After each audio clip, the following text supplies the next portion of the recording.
Hi hello friends, എല്ലാ കൂട്ടുകാർക്കും പുതിയൊരു റിവ്യൂയിലേക്ക് സ്വാഗതം. അപ്പം നമുക്ക് ഇനി അടുത്ത ആഴ്ച നമ്മളെല്ലാവരും കാത്തിരിക്കുന്ന ആ ഒരു ഭാഗം കാണാൻ പോണത് ശ്രുതി അശ്വിനെയും ആദ്യമായിട്ട് ഒരു ഉമ്മ കൊടുക്കുന്ന ഒരു ഭാഗം. അത് ശരിക്കും പറഞ്ഞാൽ ഒരു മത്സരമായിട്ടാണ് അവർ കാണുന്നത്. കാരണം വേറൊന്നല്ല, അശ്വിൻ അറിയാതെ ശ്രുതിക്ക് ഒരു ഉമ്മ കൊടുക്കുന്നുണ്ട്. അപ്പം അശ്വിനൊരു ആഗ്രഹം, ഇതൊരു മത്സരമായിട്ട് അവൾക്ക് പറയുകയാണെങ്കിൽ തീർച്ചയായിട്ടും അവൾ എനിക്ക് കൂടി തരുമല്ലോ അങ്ങനെ ഒരു കിസ്. അപ്പൊ ശ്രുതി അടുത്ത് പറയുന്നുണ്ട്, നീ ഒരു മത്സരം പറഞ്ഞിരുന്നല്ലോ, അപ്പൊ ആ ഒരു മത്സരത്തിൽ ഇപ്പൊ ഞാനാണ് മുന്നിട്ട് നിൽക്കുന്നത്. കാരണം ഞാൻ നിനക്കൊരു ഉമ്മ തന്നു, നീ എനിക്ക് തിരിച്ചു തന്നാൽ മാത്രമേ ആ മത്സരം ഒരേ ലെവലിൽ പോവുള്ളൂ.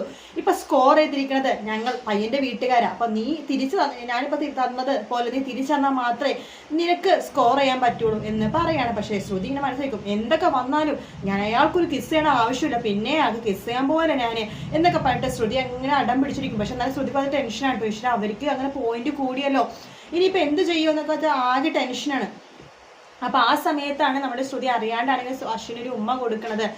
ആ ദിവസം ശരിക്കും പറഞ്ഞാൽ അശ്വിൻ ഉറങ്ങുപോയില്ല കേട്ടോ. ശരിക്കും അവരുടെ ആ ഒരു റൊമാൻറ്റിക് സീൻ കാണിക്കുന്ന ഒരു ഭാഗമാണ് അത് ഒരിക്കലും മലയാളത്തിൽ മിസ് ചെയ്യാൻ ചാൻസ് ഇല്ല. കാരണം അത്രമാത്രം ഒരു റൊമാൻറ്റിക്കും അതുപോലെ തന്നെ വളരെയധികം കെയറിങ്ങും എല്ലാം കൂടി, അതുപോലെ തന്നെ അവരുടെ തമ്മിൽ ആ ഒരു ബോണ്ടിങ് ഒക്കെ കാണിക്കുന്ന ഒരു സീനാണത്.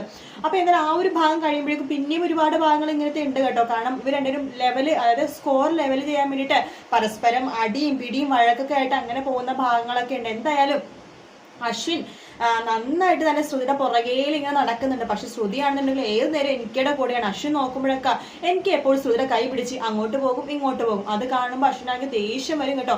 പക്ഷെ ശ്രുതി അങ്ങനത്തെ വിചാരിച്ചിട്ടല്ല എനിക്കടെ കൂടെ, തനിക്കൊരു ബ്രദർ അങ്ങനത്തെ ഒരു രീതി. കാരണം ശ്രുതിയുടെ അതേ വേവ് ലെങ്ത് ആണ് എനിക്കേക്കും. അപ്പൊ ശ്രുതിക്ക് ഭയങ്കര കംഫർട്ടാണ് എനിക്കടുത്ത് സംസാരിക്കുമ്പോൾ. ആ ഒരു സംസാരം അവർ തമ്മിൽ. പക്ഷെ എനിക്കൊക്കെ ശരിക്കും ശ്രുതിയുടെ ഒരു ഇഷ്ടമുണ്ട് കേട്ടോ. അത് അശ്വിന് നന്നായിട്ട് അറിയാം. അതുകൊണ്ടിട്ടാണ് അശ്വിൻ അവരെ തമ്മിൽ സംസാരിക്കുമ്പോൾ എപ്പോഴും ഇടയിൽ കയറി പോണത്.